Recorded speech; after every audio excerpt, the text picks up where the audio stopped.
Airlift Squadron, part of the 97th Air Mobility Wing. And here it is rolling now for what should be a pretty impressively short field takeoff.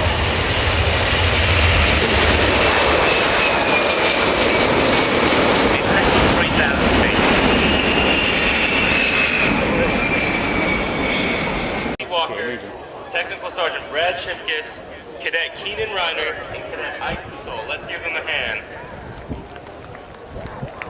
And running in from the right now at high speed, the Boeing C17 Globemaster III of the United States Air Force.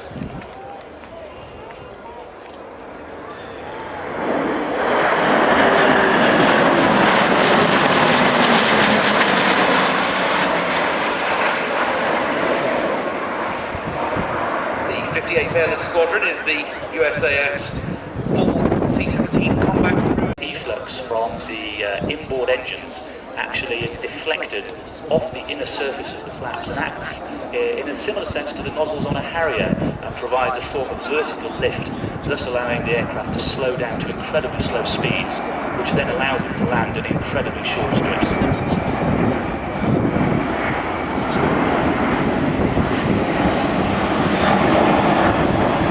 These capabilities that Smith's talking about have rendered the C-17 very attractive to a variety of international operators. We've spoken about the RAF examples of 99 Squadron at Prize Norton, the Royal Australian Air Force, the Canadian Forces, and NATO, the NATO Strategic Airlift Capability Initiative based in Hungary, also operates C-17, as does the Qatar Air Force, whose second example sports a magnificent Qatar Airways scheme. The two bulges on the underside of the aircraft house the incredibly complex main landing gear system, but for the more eagle-eyed of you, you'll notice that they are of different lengths. The longer one, which is on the starboard of the aircraft, also is actually using thrust to control his rate of descent. The stick now is just purely being used to control his speed, so very much more like how a helicopter would fly, and that the flight controls are effectively reversed, and that the throttles are controlling rate of descent.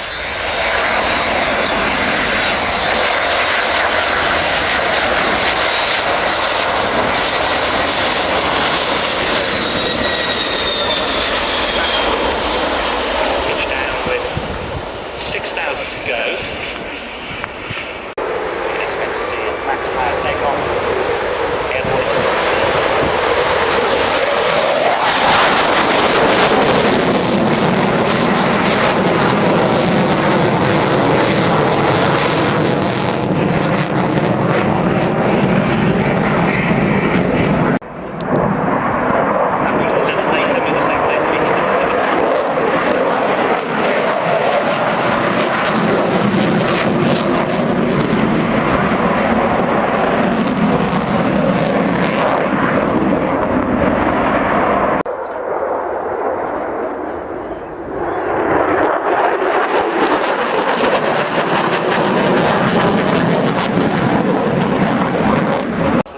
F111s before arrival of the F18 Super Hornet. The high alpha loaded roll will be followed by the high alpha pass. Speed back at under 100 knots here.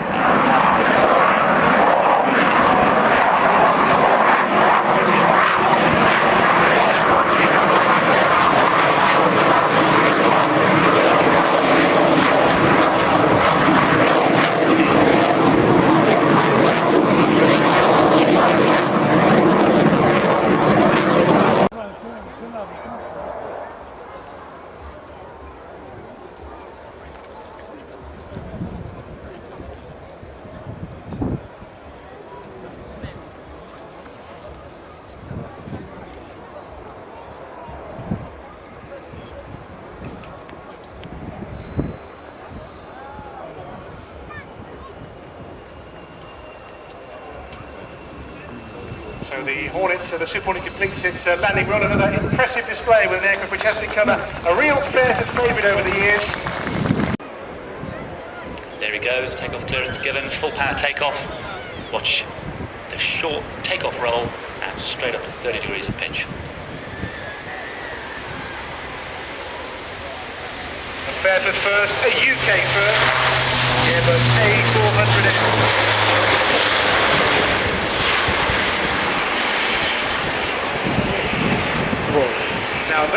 is impressive. Indeed, it is also new at the engines for Europrop International TP400D6s, each delivering some 11,000 shaft horsepower. Fellas had 8 blades each.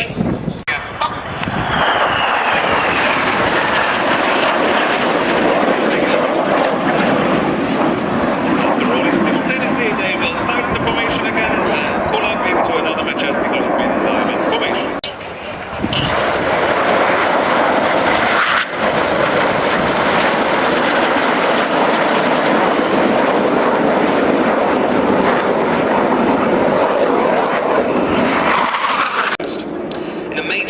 Over a British convoy in the Channel, Spitfires engaged the BF-109s, while Hurricanes took on the slower and less agile BF-110s.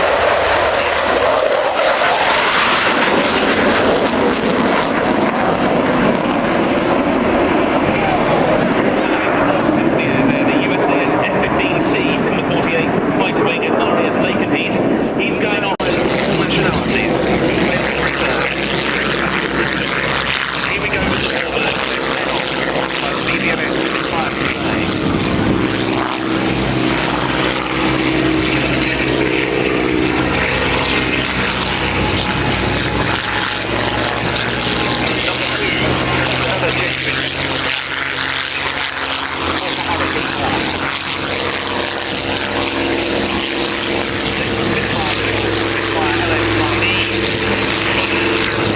Germany for its first ever British flying display,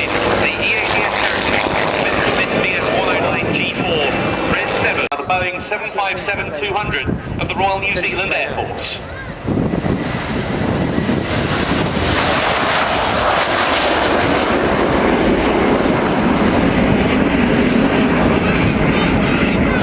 There's the jet flown by Craig Arthur for us today from number 40 Squadron, Royal New Zealand Air Force, the Boeing flight of that mixed squadron. They also fly 5 C-130H Hercules as well as the 2 757-200s, one of which we see here. Craig Arthur, the display pilot, became the first pilot to land a Boeing jet in Antarctica last year. B. And then comes HAC's Hurricane 12.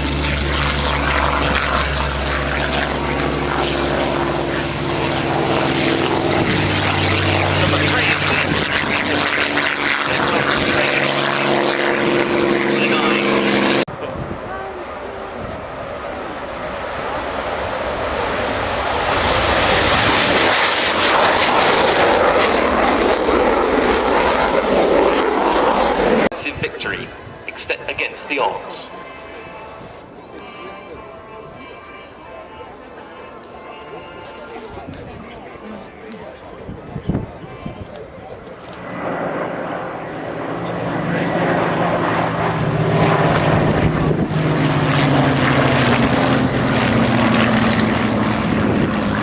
Of Britain, which flew Hurricanes from Croydon and Debden.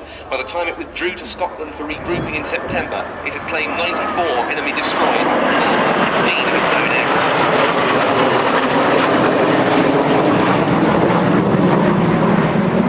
aircraft. 7 US citizens took part in the battle, even though at the time they were prevented from fighting under neutrality acts. They had to mislead the authorities as to their nationality.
rolling for her takeoff run. Listen for the sound.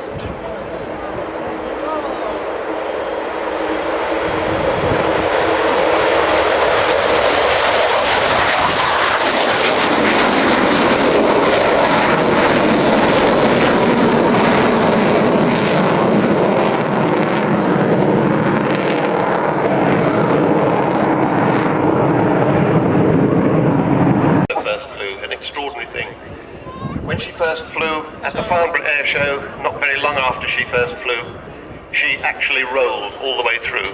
Bombers are not supposed to do that kind of thing. And here's Martin and Bill bringing her in slowly and gracefully. And there's the bomb bay opening. That's the weapons bay that carries 21 bombs.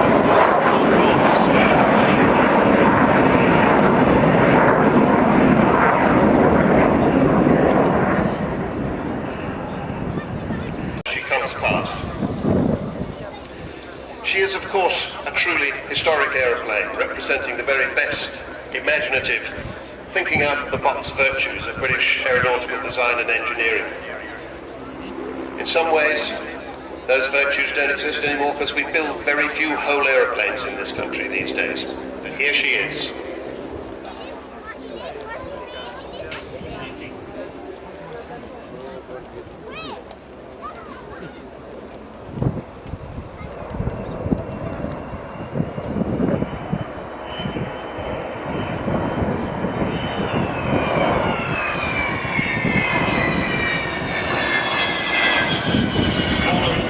Olympus is spooling down there. They take the fire off. They put it back on again.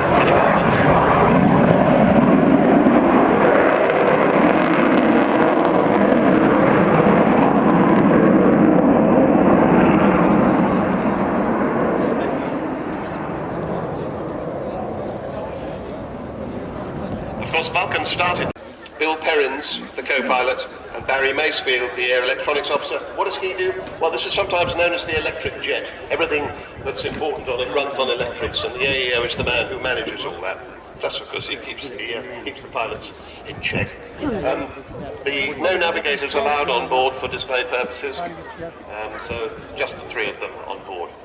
So we'll just see XH558, the one and only flying Vulcan in the world, the only Vulcan that will ever be flying as she comes into land. And we hope that she's going to be flying in 4 years' time. We particularly hope she's going to be flying in 2 years' time for the Olympics for Her Majesty's Jubilee, but we hope she will fly over that. Martin keeping the nose up, aerodynamic braking, allowing the air to get that huge delta wind. And the air brakes are sticking on.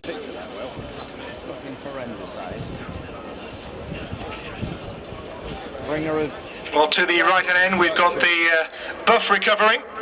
Awful. Look at it. I'll just give you the three missing persons again. Michael Bourne, who's 75, 6'2", medium build, thinning hair, dark blue jacket, grey trousers, RAF tie. He served for 23 years, and he was last seen in the public grandstand at 13:15.